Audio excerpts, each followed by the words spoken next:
तो दोस्तों आज हम राजस्थान वन रक्षक एवं वनपाल के लिए 50 इंपॉर्टेंट प्रश्नों के बारे में बात करेंगे और ये सभी प्रश्न मोस्ट इंपॉर्टेंट सिलेक्टेड प्रश्न हैं और परीक्षा में आने लायक प्रश्न, इसलिए वीडियो में अंत तक बने रहे। तो चलो वीडियो को शुरू करते हैं। तो आपका पहला सवाल है कि टा का उदाहरण है, तो किसका उदाहरण है? जल संरक्षण का। ठीक है। अगला सवाल है कि वर्ष 1961 की जनगणना रिपोर्ट के अनुसार राजस्थानी भाषा की कुल बोलियाँ कितनी हैं? तो आपको याद रखना है बोलियाँ हैं 73। ठीक है। कौन सी जनगणना रिपोर्ट के अनुसार? तो 1961 की जनगणना रिपोर्ट के अनुसार। अगला सवाल है कि महाराणा मेवाड़ चैरिटेबल फाउंडेशन का मुख्यालय कहाँ पर है? तो आपको याद रखना है यह मुख्यालय उदयपुर में। ठीक है। कौन सा मुख्यालय? महाराणा मेवाड़ चैरिटेबल फाउंडेशन का मुख्यालय। अगला सवाल है कि राजस्थान की पहली पवन ऊर्जा परियोजना कहाँ पर स्थापित हुई? तो आपको याद रखना है यह स्थापित हुई अमर सागर में। ठीक है। कौन सी परियोजना? पवन ऊर्जा परियोजना।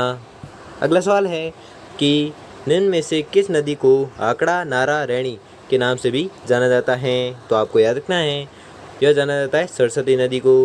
किन नामों से जाना जाता है? आकड़ा नारा एवं रैणी के नाम से जाना जाता है।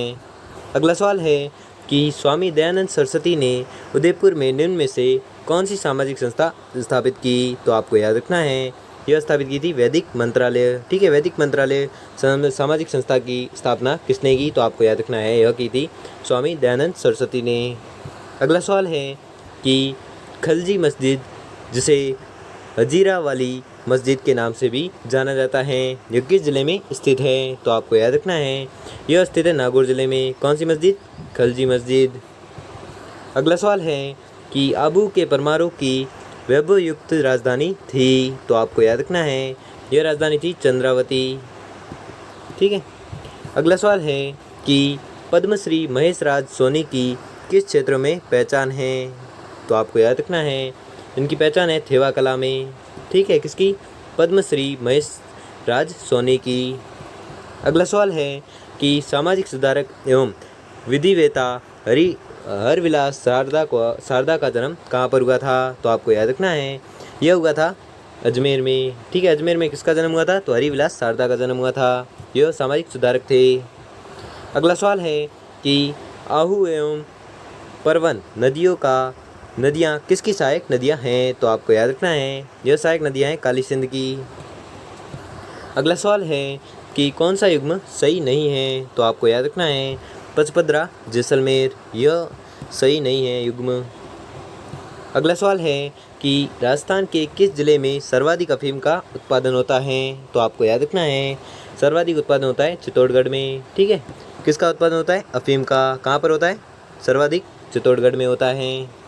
अगला सवाल है कि राजस्थान का राज्य वाद्य है? तो आपको याद रखना है राज्य वाद्य है अलगोजा। अगला सवाल है कि खड़ीन सिंचाई पद्धति लोकप्रिय है? तो कहाँ की लोकप्रिय है? जैसलमेर की। ठीक है। जैसलमेर की सिंचाई पद्धति लोकप्रिय है कौन सी? खड़ीन। अगला सवाल है कि निम्न में से किस राज्य चिन्ह में उक्ति लिखी गई है? जो दृढ़ राखे धर्म को तीही राखे करतार, अर्थात जो दृढ़ता से धर्म की रक्षा करता है, भगवान एकलिंगनाथ जी उसकी रक्षा करते हैं। तो आपको याद रखना है यह किसका राज्य चिन्ह है? तो आपको याद रखना है यह है मेवाड़ का। ठीक है। राज्य चिन्ह में उक्ति लिखी गई है कहाँ पर? मेवाड़ में। अगला सवाल है कि जयपुर प्रजामंडल के प्रथम अधिवेशन के अध्यक्ष कौन थे? तो आपको याद रखना है यह थे इनमें से कोई नहीं। अगला सवाल है कि पशुपालन के प्राचीनतम साक्ष्य किस सभ्यता से मिले हैं? तो आपको याद रखना है यह मिले हैं बागोर से। ठीक है। किसके साक्ष्य मिले हैं? पशुपालन के प्राचीनतम साक्ष्य मिले हैं। अगला सवाल है कि पृथ्वीराज तृतीय किस चौहान वंश से संबंधित था? तो आपको याद रखना है यह संबंधित था शाकंभरी चौहान वंश से। कौन? पृथ्वीराज तृतीय। अगला सवाल है कि राजस्थान के उस राज्य का नाम बताइए जिसमें अंग्रेजी शासन के पूर्व ही 1698 ईस्वी में वास्तविक लोकतंत्र की स्थापना अमर शाही रेख द्वारा ही कर दी थी, जो देश आज़ादी तक विद्यमान रही थी। तो आपको याद रखना है वह राज्य था मेवाड़। ठीक है। वह राजस्थान के मेवाड़ राज्य वह राज्य था जिसमें अंग्रेज शासन के पूर्व ही 1698 ईस्वी में वास्तविक लोकतंत्र की स्थापना अमर शाही रेख द्वारा ही कर दी गई थी जो देश आज़ादी तक विद्यमान रही। ठीक है, तो वह कौन सा राज्य था? मेवाड़ राज्य। अगला सवाल है कि राजस्थान में जीरे का सर्वाधिक उत्पादन निम्न में से किस समूह में होता है? तो आपको याद रखना है यह होता है बाड़मेर, जालोर, नागौर और पाली समूह में होता है। किसका सर्वाधिक उत्पादन? तो जीरे का सर्वाधिक उत्पादन होता है। ठीक है, कौन सा समूह? बाड़मेर, जालोर और नागौर और पाली। अगला सवाल है कि वालर प्रसिद्ध नृत्य हैं, तो कहाँ का प्रसिद्ध नृत्य है? सिरोही जिले का। ठीक है, सिरोही जिले का प्रसिद्ध नृत्य कौन सा है? तो वालर है। अगला सवाल है कि देवेंद्र झाझड़िया संबंधित है, तो कहाँ से संबंधित है? एथलेटिक्स से। ठीक है, एथलेटिक्स से संबंधित है कौन? देवेंद्र झाझड़िया।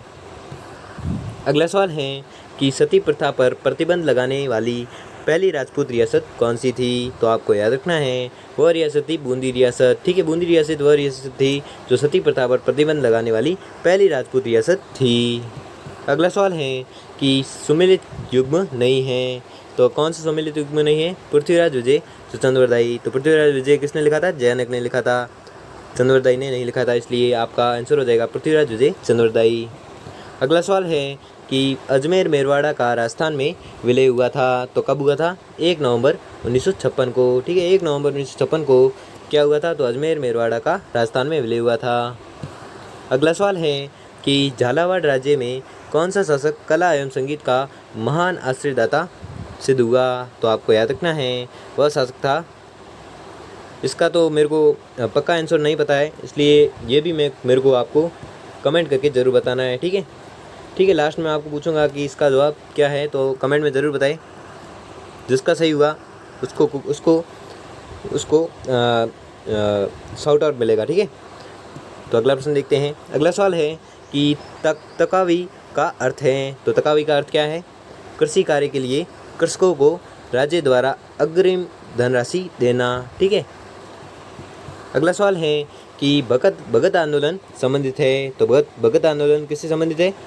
गोविंद गिरी से। ठीक है, गोविंद गिरी से संबंधित क्या? भगत आंदोलन।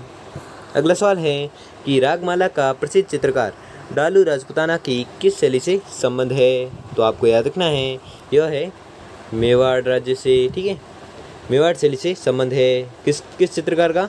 तो रागमाला का प्रसिद्ध चित्रकार डालू राजपुताना की किस शैली से संबंध है? तो मेवाड़ शैली से संबंध है। अगला सवाल है कि कटारगढ़ किस किले का एक भाग है? तो आपको याद रखना है यह भाग है कुंभलगढ़ किले का। ठीक है, अगला सवाल है कि जयपुर के इतिहास में किसे कला संगीत एवं साहित्य का महान आश्रयदाता माना जाता है? तो यह भी आपको मैं कमेंट में पूछूंगा। ठीक है, इन दोनों के जवाब आपको लास्ट में कमेंट बॉक्स में ज़रूर बताने हैं, और जिसने सही जवाब सर्वप्रथम दिए उसे मैं शाउट आउट दूंगा। ठीक है, यानी कि वापस जवाब दूंगा।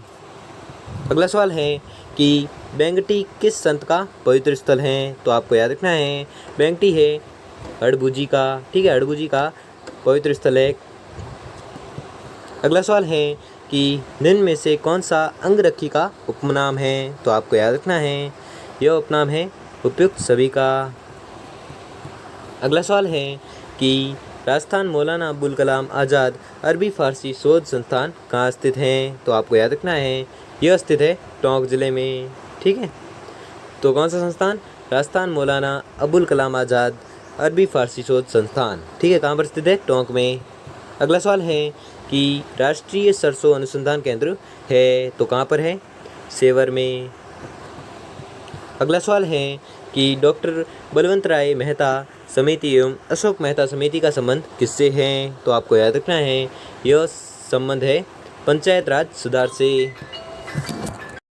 अगला सवाल है कि डॉक्टर बलवंत राय मेहता समिति एवं अशोक मेहता समिति का संबंध किससे है? तो आपको याद रखना है यह संबंध है पंचायत राज सुधार से।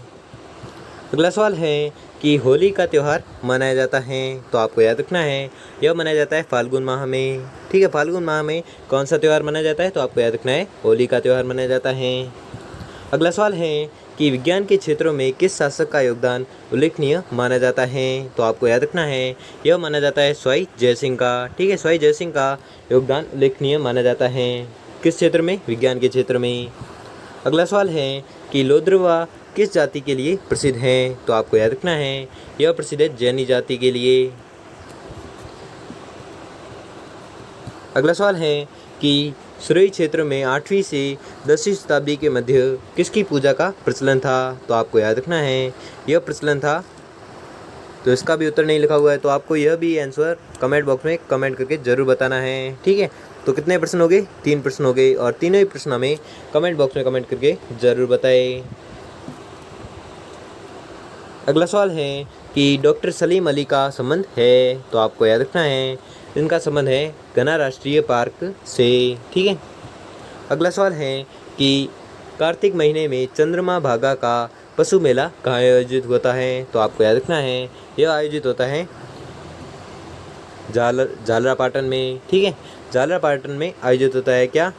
कार्तिक महीने में चंद्रमा भागा का पशु मेला कहाँ आयोजित होता है? तो यह होता है झालरापाटन में। ठीक है, अगला सवाल है कि इतिहासकार गौरीशंकर हीराचंद ओझा ने राजपूतों की उत्पत्ति किससे होना बताया है? तो आपको याद रखना है यह बताया क्षत्रियों से। ठीक है, किसने बताया? इतिहासकार गौरीशंकर हीराचंद ओझा ने। ठीक है, तो किसके संबंध में बताया? तो राजपूतों के संबंध में बताया कि उनकी उत्पत्ति हुई है क्षत्रियों से। अगला सवाल है कि 18 मार्च 1948 को मत्स्य संघ का उद्घाटन हुआ, तो हुआ था कहाँ पर हुआ था? अलवर में। ठीक है, अगला सवाल है कि चोकला कौन से पशु की नस्ल है? तो आपको याद रखना है यह नस्ल है भेड़ की। ठीक है, भेड़ की नस्ल कौन सी है? चोकला है। अगला सवाल है कि लच्छी राम किस ख्याल से संबंधित है? तो आपको याद रखना है यह संबंधित है कूचामणि से। ठीक है, कौन? लच्छी राम। अगला सवाल है कि ऊंट उत्सव का आयोजन कहाँ पर होता है? तो आपको याद रखना है यह आयोजन होता है बीकानेर में। ठीक है, बीकानेर में किस उत्सव का आयोजन होता है? तो आपको याद रखना है ऊंट उत्सव का आयोजन होता है कहाँ पर? बीकानेर में। अगला सवाल है कि तर्रे, सरपंच, बालाबंदी, दुगदुगी, गोसपेच, पछेवड़ी, लटकन, फतेहपेच आभूषण शरीर के किस भाग में धारण किए जाते हैं? तो आपको याद रखना है यह धारण किए जाते हैं पगड़ी में।